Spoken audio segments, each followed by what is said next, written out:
उसके बाद ये गरिमा गीता की पुस्तक, इसमें परमेश्वर ने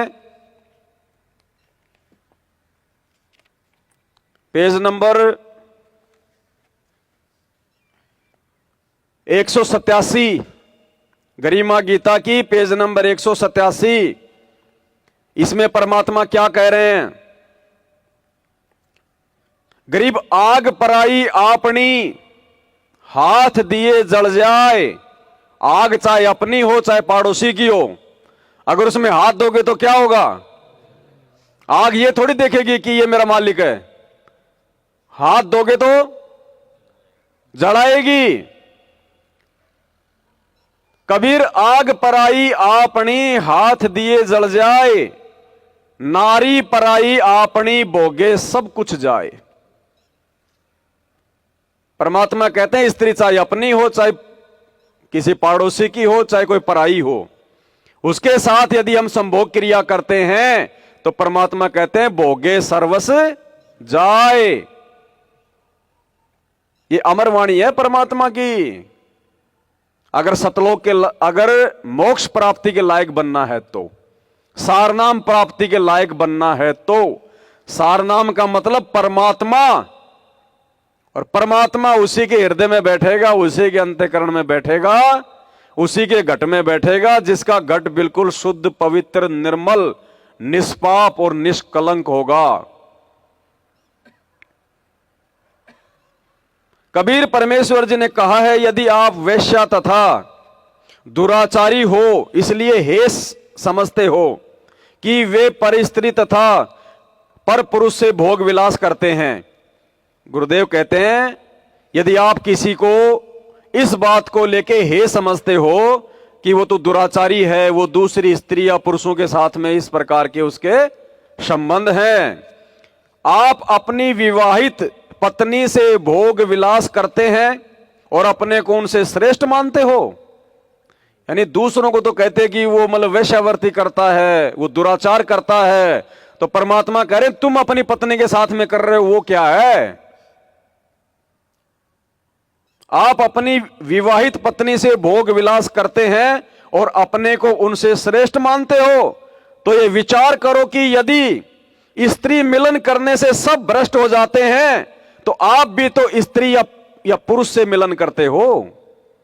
भाई आप भी तो वही कर्म कर रहे हो, वो बाहर कर रहा है तो घर में कर रहा है, कोई बाहर चोरी कर रहा है तो कोई घर में चोरी कर रहा है, कर तो चोरी रहा है।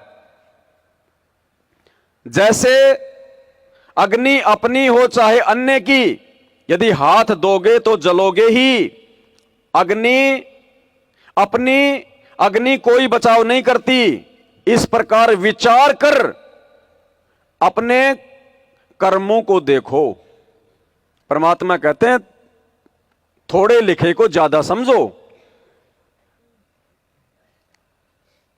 देखो आज समय आ गया, इसलिए परमात्मा ये बातें आप और हम भाई बहनों को बैठा के करवा रहे हैं। और यही बातें यदि गुरुजी सत्संग में कर दें, बरवाड़ा में कर दें, तो लोग पता नहीं क्या क्या बातें करने लग जाए परमात्मा के लिए।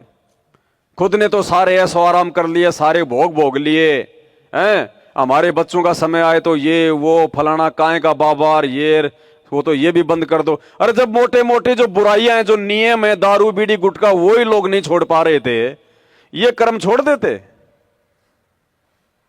तो भाई और बहनों, उन लोगों के लिए आज भी वही बात है, वही समय उनका। आप और हमारे को परमात्मा ने लाखों की भीड़ में से छांट के साथ संगति में बैठाया है, सतलोक की ट्रेनिंग के लिए, सार नाम की प्राप्ति के लिए। तो आप और हम भाई बहनों ने ज्ञान आधार से इन बातों पे विचार करना पड़ेगा। अभी हम बिहार गए थे, वहीं से परमात्मा का बेड लगाने की ये प्रेरणा हुई, क्योंकि उस बहन के घर में सत्य भक्ति चल रही है। 2020 में उसने नाम दीक्षा ली। एक बेटी है उसके घर में, 14-15 साल की, गांव में रहती है वो बहन। बराबर में उसके देवर का घर है जहां उसके सास ससुर रहते हैं। पति उसका फास्ट फूड का ठेला लगाता है। 2020 में उस बहन ने नाम लिया और ज्ञान समझ में आ गया 2 महीने बाद में उसने अपने पति से कह दिया कि मैं और संतान पैदा नहीं करूंगी, मुझे ऋण संबंध नहीं बढ़ाने, मुझे संस्कार घटाने हैं, बढ़ाने नहीं है, मैं सदा नहीं रहूंगी। बेटी को तो चलो शादी कर दूंगी, दूसरे घर चली जाएगी, अगर बेटा हो गया तो मेरे तो संस्कार बनेंगे, मेरे संबंध जुड़ेंगे, पोते फिर उसके पोते, मैं तो यही सोबरी ऋषि की तरह मैं तो मार खा जाऊंगी। और अपने पति से कहा कि चाहे आपने भक्ति करनी या नहीं करनी है, तीनों ने नाम ले लिया था कि मैं आज के बाद में आपके साथ में किसी प्रकार का कोई भी गलत काम नहीं करूंगी, मुझे अपना मोक्ष करवाना है। तो जब आत्मा इतनी दृढ़ होके कोई जब वो फैसला लेती है तो परमात्मा उसका साथ देता है। और ज्यादा उम्र नहीं है उनकी, 30 साल के अंदर अंदर है दोनों। उसके पति ने कहा कि कोई बात नहीं, आप सही कह रही हो, हमने तो अपना आत्म कल्याण करवाना है। और उसी दिन से एक बार कहने से उसका पति मान गया। ये गुरुजी का आशीर्वाद है जी, भगवान की। और परमात्मा साक्षात आते हैं उस घर में। कोई भी बात होती है, कोई भी मन में शंका हो जाती है तो परमात्मा आके समाधान करते हैं। फिर माहौल से पता चल जाता है। ऐसे घर में इतना विरोध था उस बहन ने, उस गांव का, अपनी सास का, अपने रिश्तेदारों का, अपनी मां का, लेकिन उसने कहा कि नहीं, मेरी असली मां, मेरा असली बाप मेरा गुरुजी है और मुझे तो मोक्ष प्राप्त करना है, मैं किसी के झांसे में आने वाली नहीं। और यही वो कारण बनते हैं मोक्ष प्राप्ति के। क्या कहते हैं परमात्मा? नुक्ते ऊपर रिजेगा, करोड़ों कर्म जल जाएं तुम्हारे। ये नुक्ता होता है ये। अरे माला तो सभी फेर रहे हैं, 3 समय की आरती का ढोल तो सभी पीट रहे हैं हम। वो विशेष कर्म कौन से हैं जिनके करने से परमात्मा प्रसन्न हो? गुरुजी कहते हैं तुम सोचोगे तुम अपनी भक्ति से तुम पार हो जाओगे। परमात्मा कहते हैं लाखों लाखों साल माला फेर फेर के जा लिए लोग, सब यही धक्के खा रहे हैं। ग्रेस मार्ग चाहिए, ग्रेस मार्ग। ग्रेस मार्ग का मतलब गुरुजी की विशेष मेहर, गुरुजी की विशेष रजा, उनकी कृपा।